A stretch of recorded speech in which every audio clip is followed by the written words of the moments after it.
Audiobook do livro Os Missionários da Luz. Capítulo 7. Socorro espiritual. Precisa voltar mais cedo aos serviços? Indagou Alexandre, assim que tornávamos a via pública. Posso dispor de mais tempo, respondi. Meu interesse era enorme na continuidade das instruções. Alexandre possuía vastíssimas experiências médicas. Minhas aquisições nesse terreno, em comparação com as dele, representavam conhecimentos pálidos. Tenho ainda hoje uma assembleia de esclarecimentos a irmãos encarnados, continuou o orientador, e se você puder comparecer, teremos satisfação. Como não? Estou aprendendo e não devo perder a oportunidade. Saímos. As entidades perturbadas mantinham-se à porta, dando a ideia de alguém à espera de brecha para entrar. Porque Alexandre prosseguia na palestra edificante, seguíamos, quase passo a passo, como quando na crosta. Estávamos nos primeiros minutos da madrugada. Os transeuntes desencarnados eram numerosíssimos. A maioria, de natureza inferior, trajava roupa escura, mas, de espaço a espaço, éramos defrontados por grupos luminosos que passavam, céleres, em serviços cuja importância se adivinhava. Há sempre que fazeres urgentes, no auxílio oportuno aos nossos irmãos da crosta, comentou o instrutor, com afabilidade e doçura, e, na maior parte das vezes, é mais eficiente o nosso concurso à noite, quando os raios solares diretos não desintegram certos recursos de nossa cooperação. Não havia terminado, quando se acercou de nós, inesperadamente, uma velhinha simpática. Justina, minha irmã, que o Senhor a abençoe. Saudou ao orientador, gentil. A entidade amiga, que demonstrava muita inquietude no olhar, respondeu com afetuoso respeito e explicou-se, e Alexandre, tenho necessidade de seu auxílio urgente e vim ao seu encontro. Desculpe-me. E, antes que o instrutor pudesse sondar-lhe verbalmente a aflição, a interlocutora prosseguiu, e meu filho Antônio encontra-se em estado gravíssimo. Agora era Alexandre que a interrompia, e adivinha o que se passa. Quando visitei, no mês findo, notei-lhe as perturbações circulatórias. Sim, continuou a mãe aflita. Antônio vive no círculo de pensamentos muito desregrados, apesar do bom coração. E hoje trouxe para o leito de repouso tantas preocupações descabidas, tanta angústia desnecessária, que as suas criações mentais se transformaram em verdadeiras torturas. Embalde, auxiliei-o com os meus humildes recursos, e infelizmente, é tão grande o seu desequilíbrio interior, que toda a minha colaboração resultou inútil, permanecendo-lhe o cérebro sob a ameaça de um derramamento mortífero. E sentindo a gravidade do minuto, acrescentou, triste, ó Alexandre, bem sei que devemos subordinar nossos desejos aos desígnios de Deus. Entretanto, meu filho necessita de mais alguns dias na terra. Creio que, em 2 meses, conseguirei dele, indiretamente, a solução de todos os problemas que lhe afetam a paz da família. Sua autoridade pode auxiliar-nos. Seu coração edificado em Cristo permanece em condições de fazer-nos semelhante bem. Reconhecendo a urgência do assunto, exclamou o orientador, e a caminho. Não temos um segundo a perder. Daí a poucos instantes, penetramos na residência confortável. A velhinha, aflita, conduziu-nos a uma alcova espaçosa, onde o filho, chefe da casa, repousava metido em alvos lençóis, dando-me a impressão característica de um moribundo. Antônio parecia próximo dos 70 anos e exibia todos os sinais do arteriosclerótico adiantado. O quadro era agora profundamente educativo para mim, que entrará num círculo valioso de observações novas. Identificava perfeitamente o estado pré-agônico, em todas as suas expressões físico-espirituais. A alma confusa, inconsciente, movimentava-se com dificuldade, quase que totalmente exteriorizada, junto do corpo imóvel, a respirar dificilmente. Enquanto Alexandre se inclinava paternalmente sobre ele, observei que estávamos diante de uma trombose perigosíssima, por localizar-se numa das artérias que irrigam o córtex motor do cérebro. A apoplexia não se fizera esperar. Mais alguns instantes e a vítima estaria desencarnada. Alexandre, que centralizara todas as atenções no enfermo, tocou-lhe o cérebro perispiritual e falou com autoridade serena, e Antônio, mantenha-se vigilante. Nosso auxílio pede a sua cooperação. O moribundo, desligado parcialmente do corpo, abriu os olhos fora do invólucro de carne, dando a entender vagas noções de consciência, e o instrutor prosseguiu: e você foi acidentado pelos próprios pensamentos em conflito injustificável. Suas preocupações excessivas criaram-lhe elementos de desorganização cerebral. Intensifique o desejo de retomar as células físicas, enquanto nos preparamos a fim de ajudá-lo. Este momento é decisivo para as suas necessidades. O interpelado não respondeu, mas observei que Antônio compreenderá a advertência, no imo das forças da consciência, colocando-se em boa posição para colaborar em favor de si mesmo. Em seguida, o orientador iniciou complicadas operações magnéticas, no corpo inanimado, ministrando energias novas à espinha dorsal. Decorridos alguns instantes, colocou a destra ao longo do fígado e, mais tarde, demorando-a no cérebro físico, bem à altura da zona motora, chamou-me e disse: André, mantenha-se em prece, cooperando conosco. Convocarei alguns irmãos em serviço, nesta noite, para auxiliar-nos. E acentuou, após meditar por alguns segundos: o grupo do irmão Francisco não pode estar longe. Dito isto, Alexandre assumiu atitude de profunda concentração de pensamento. Não passou mais de 1 minuto e pequena expedição de 8 entidades, 4 companheiros e 4 irmãs, penetrou o recinto doméstico, em religioso silêncio. Saudamo-nos todos, ligeiramente, e o instrutor dirigiu-se, atencioso, à entidade que guardava atribuições de chefia. Francisco, precisamos aqui das emanações de algum dos nossos amigos encarnados, cujo veículo material esteja agora em repouso equilibrado. E ao passo que o novo irmão observava, cuidadoso, o agonizante, Alexandre acrescentava: conforme observa, estamos diante de um caso gravíssimo. É preciso muito critério na escolha do doador de fluidos. O dirigente dos socorristas pensou um momento e obtemperou: temos um companheiro que nos atenderá razoavelmente. Trata-se de Afonso. Enquanto vou buscá-lo, nosso grupo auxiliará sua ação curativa, emitindo forças de colaboração magnética, através da prece. Francisco ausentou-se imediatamente. Nesse instante, a velhinha aproximou-se do instrutor e falou, respeitosa: se há necessidade de fluidos de irmãos encarnados, quem sabe poderíamos empregar o concurso de minhas netas que repousam nos aposentos próximos? Não, respondeu Alexandre, delicadamente, não atenderiam às exigências em curso. Precisamos de alguém suficientemente equilibrado no campo mental. A mãe inquieta afastou-se, enxugando os olhos. Atendendo a sinal afetuoso do orientador, aproximei-me, observando o doente de mais perto, mantendo-me embora na íntima atitude de oração. Antônio é viúvo faz 20 anos, explicou Alexandre, e está nas vésperas de vir ter conosco, no plano espiritual nosso amigo, porém, necessita de mais alguns dias na esfera da crosta para deixar alguns problemas sérios devidamente solucionados. O Senhor nos concederá a satisfação de colaborar no reerguimento provisório de suas forças.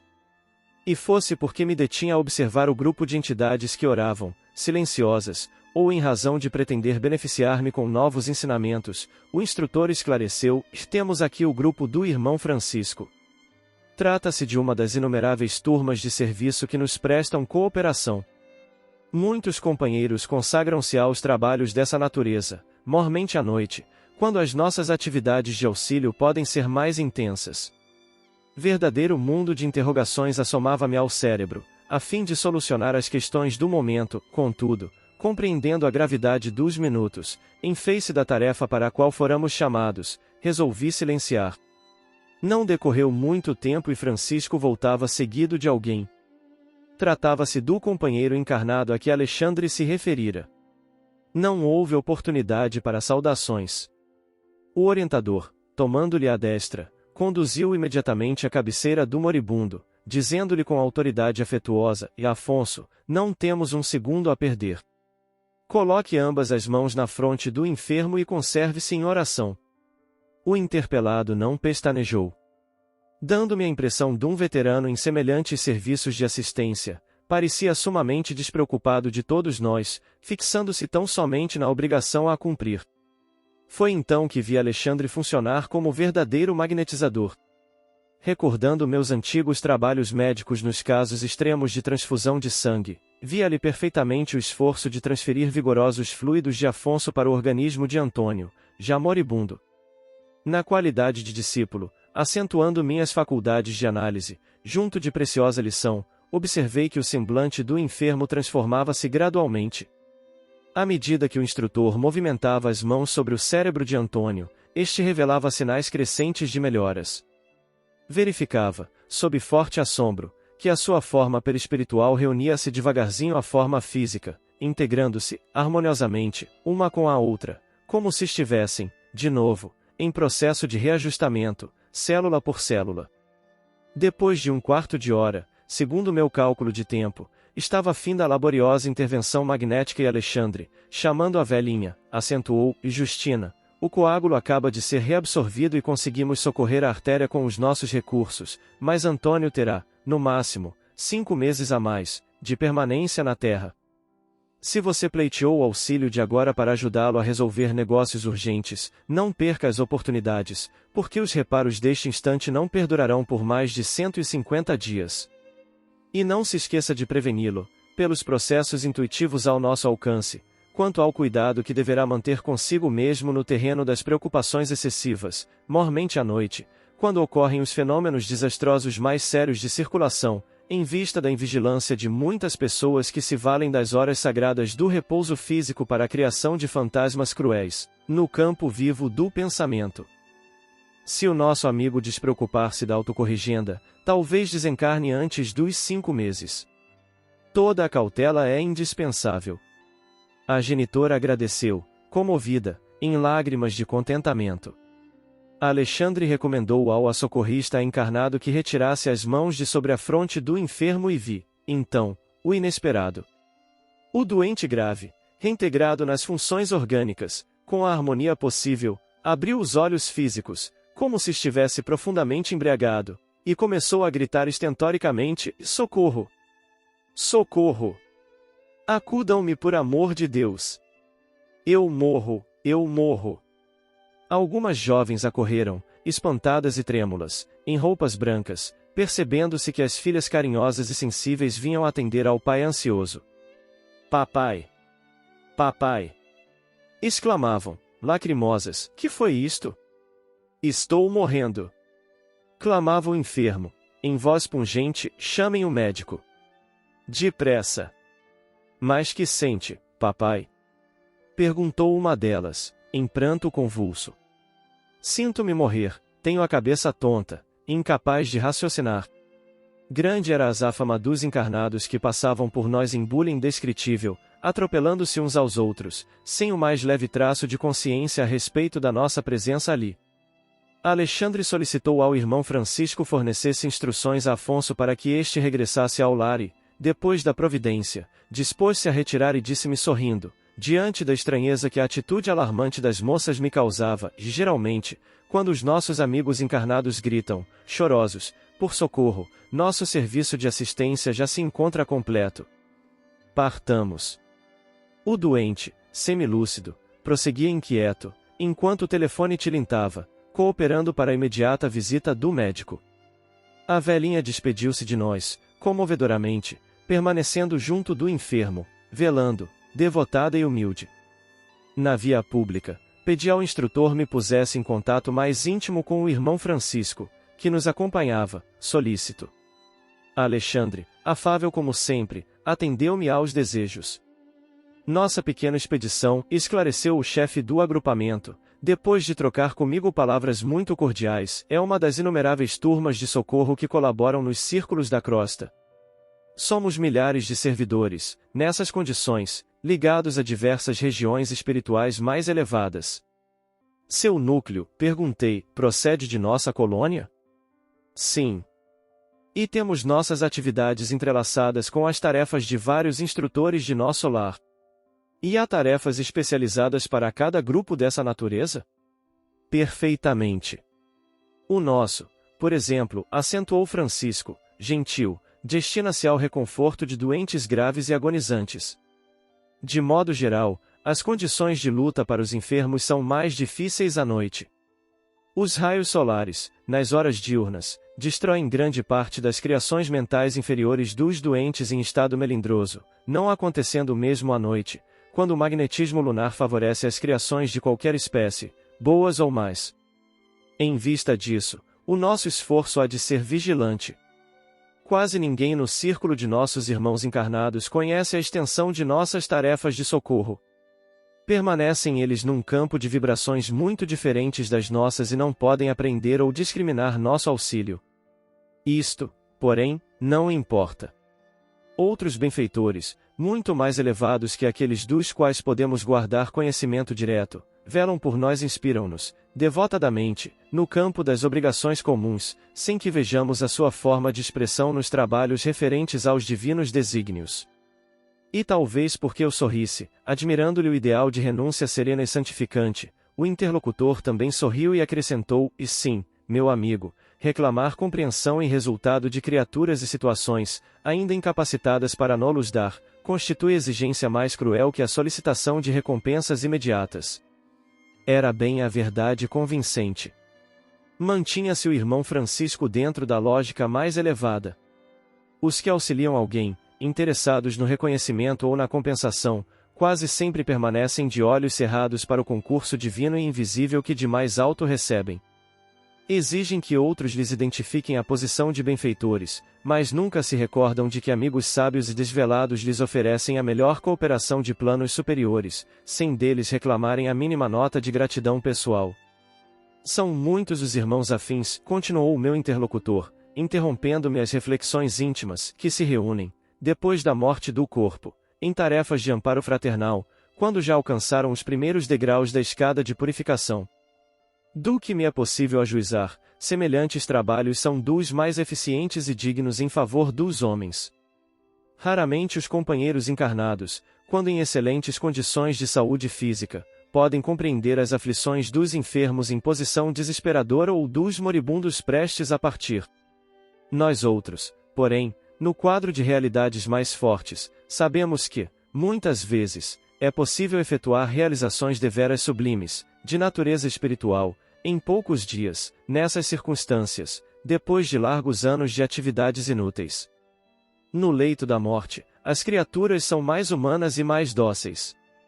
Dir-se-ia que a moléstia intransigente enfraquece os instintos mais baixos, atenua as labaredas mais vivas das paixões inferiores, desanimaliza a alma, abrindo-lhe, em torno, interstícios abençoados por onde penetra infinita luz.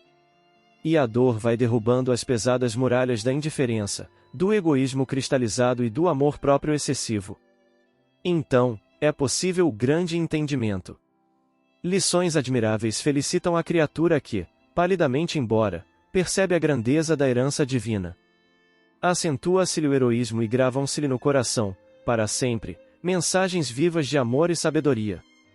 Na noite espessa da agonia começa a brilhar a aurora da vida eterna.